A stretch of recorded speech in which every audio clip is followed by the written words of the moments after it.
Hi everyone, Gene here. Welcome to the Tapping Q&A podcast, where every single week we answer the most common and uncommon questions about tapping and EFT so you can get the most out of your practice, eliminate self-sabotage, and take the action that you want. Quick announcement before we jump into today's show. In an effort to clean up the podcast archives, making it easier and easier for people to find every episode, the old bonus podcasts are going to be turned into regular episodes. And basically what that means is I'm going to be moving them from the back catalog up forward so they get their own show number. When those episodes were created, podcast numbering in episodes wasn't as standard as it is today. And so I'm now trying to just match the back catalog with what's going on. So over the course of the next number of months, every Monday, I'm going to be adding one of the older shows and moving it up in the feed. So one of two things are going to happen. Either you're going to receive the new shows with the new number, or you're not because you've downloaded it in the past. And so when you look at the podcasts, it will look like episode numbers are skipping. You're not missing shows. That's what's going on. If you have any questions, I can always be reached, Gene, Gene, at tappingqa.com, or if you go to Tapping Podcast, you can see that entire archive. I hope you enjoyed today's show. This is Gene Monteristilli, and welcome to the Tapping Q&A podcast, recorded live to tape from Williamsburg in Brooklyn. This is episode 374, originally aired July 31st, 2019. Hi everyone, I hope this finds you well wherever you are and whatever time of day you're getting a chance to listen to this. Thanks for spending a little time with me today. Today we're going to talk about how we can use music from our childhood and our adolescent years as a really powerful tool for tapping. Before we do that, I just want to give a huge shout out to Juan. Juan is the most recent supporter of the Tapping Q&A podcast. Because of this, Juan is going to receive bonus podcasts that only supporters receive. If you'd like to be like Juan and receive the bonus feed of extra podcasts, or even have the opportunity to have some custom tapping scripts made for you, or some one-on-one time with me, all you need to do is go to tappingqa.com/support, and you'll find out more information on how you too can be a supporter like Juan of the Tapping Q&A podcast. A couple of weeks ago, I was walking around the neighborhood here in Brooklyn, and I was listening to a podcast called Hit Parade. Hit Parade is hosted by Chris Malamphy. It's produced by Slate Podcasts. And each month, they take a look at something interesting happening in popular music to try and figure out what was going on with music, what was going on with the charts, or what was going on in the world. And they go all the way back to the 50s. They talk about things in modern day.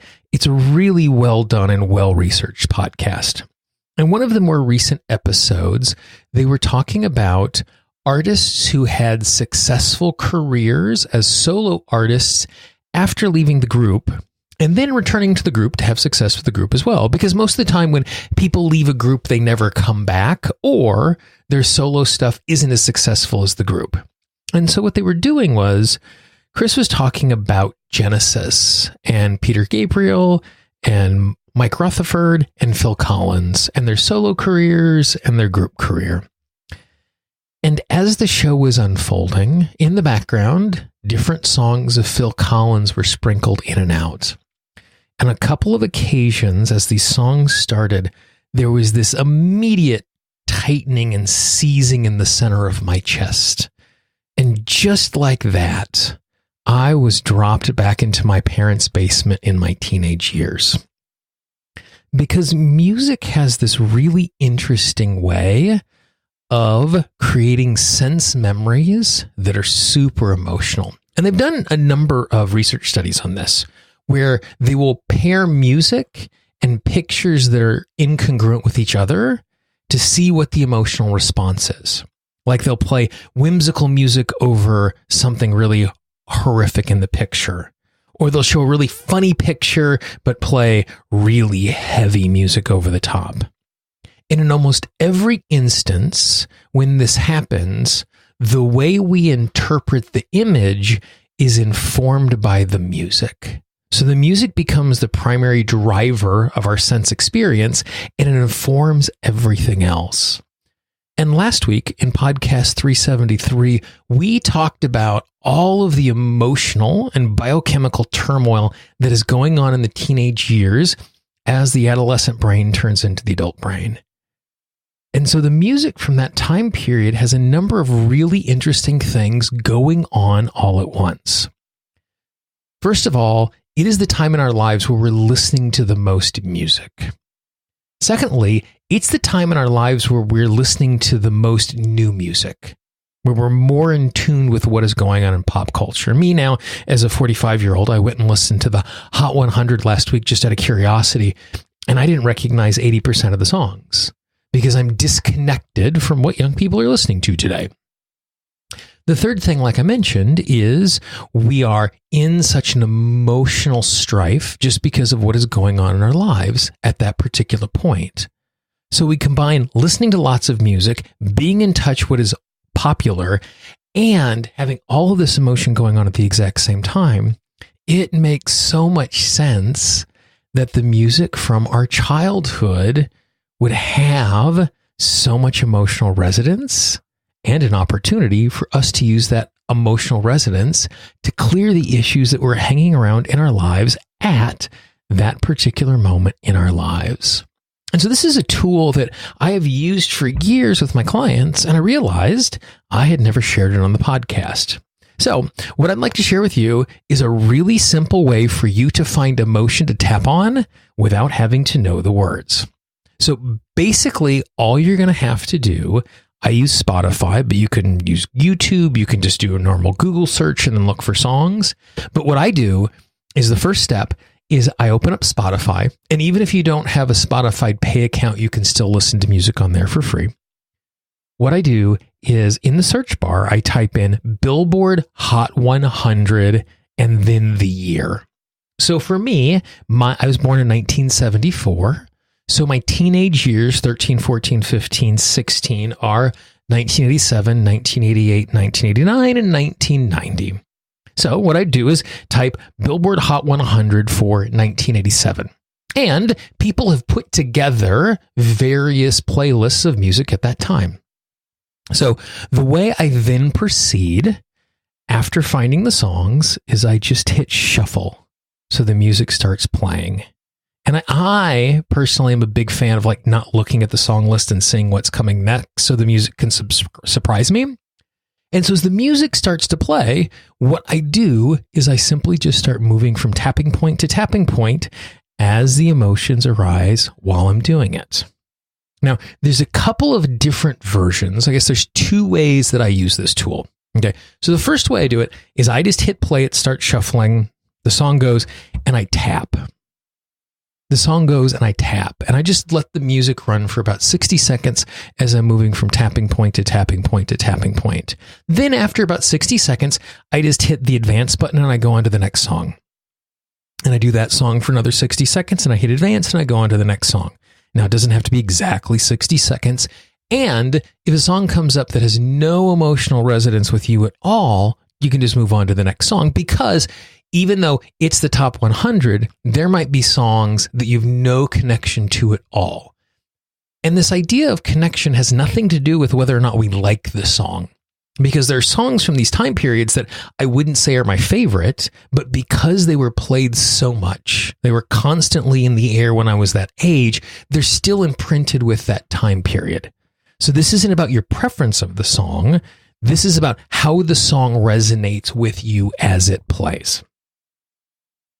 Now, as this goes on, what I would encourage you to do is I would encourage you to pay attention to any song that has a really deep resonance, that even after tapping for 60 seconds or so, it's still there. If you find a song like that, then there's one of two things that you can do. One is stay with the song a little longer, and two, make note of the song. So what you then can do is you can come back at a later date.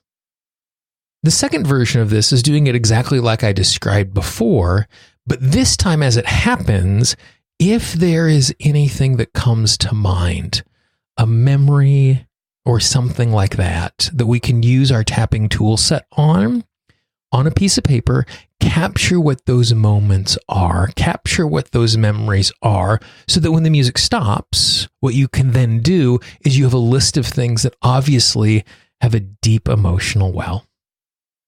Now, this isn't something that you have to do for a really long period of time. Typically, when I'm doing an exercise like this, I do it for less than 10 minutes. So I'm going to get through 8 to 10 songs before coming back to it. I'll only choose one year. And so maybe one time I'll choose 87, another time I'll use 89, and just see what resonates and see what comes up. But what I find really interesting is when I do this and then I do a bunch of tapping, the rest of the day, I'm clearer and I'm more focused, which is kind of unusual for tapping about something that is as generic as this, that we know to get the most out of tapping, the more specific we are, the more we're going to get out of it.